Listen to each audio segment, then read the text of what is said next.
Big Bash 2026 এর 19 নম্বর ম্যাচে মাঠে নামতে যাচ্ছে রিশাদ হোসেনের হোভার্ট হ্যারিকেন ভার্সেস পার্থ।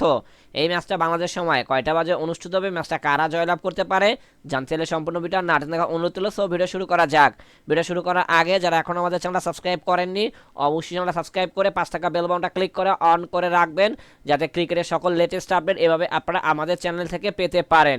ম্যাচটা অনুষ্ঠিত হবে ওভাল হোবার্ট। এই পিচে ফার্স্ট ইনিংসের অ্যাভারেজ 165, সেকেন্ড ইনিংসের অ্যাভারেজ 149। এই পিচে একমাত্র হাইস্ট টোটাল রান হলো 212/2 উইকেটে। একমাত্র এই পিচে লাস্ট 67 টি20 ম্যাচের মধ্যে 54% ফার্স্ট ব্যাট, অপরদিকে 45% সেকেন্ড ব্যাট জয়লাভ করেছে। একমাত্র এই পিচে লাস্ট 10টা টি20 ম্যাচের মধ্যে 76টা উইকেট দেখা পেয়েছে পেসাররা, অপরদিকে 61টা উইকেট দেখা পেয়েছে স্পিনাররা। ওয়েদার আপডেট, ম্যাচ চলাকালীন সময় তাপমাত্রা থাকবে 24.1 ডিগ্রি সেলসিয়াস, বৃষ্টি হওয়ার চান্স 13%। একমাত্র এই দুই দলের লাস্ট 10 ম্যাচের হেড টু হেড পরিসংখ্যান, যেখানে হোবার্ট হ্যারিকেন্স 3টিতে, অপরদিকে পার্থ 7টিতে জয়লাভ করেছে। সবকিছু বিবেচনা করে এই ম্যাচে আমরা হোবার্ট হ্যারিকেন্সকে উইনিং টিম হিসেবে ঘোষণা করছি। ম্যাচটা অনুষ্ঠিত হবে জানুয়ারির 1 তারিখ দুপুর 2টা 15 মিনিটে।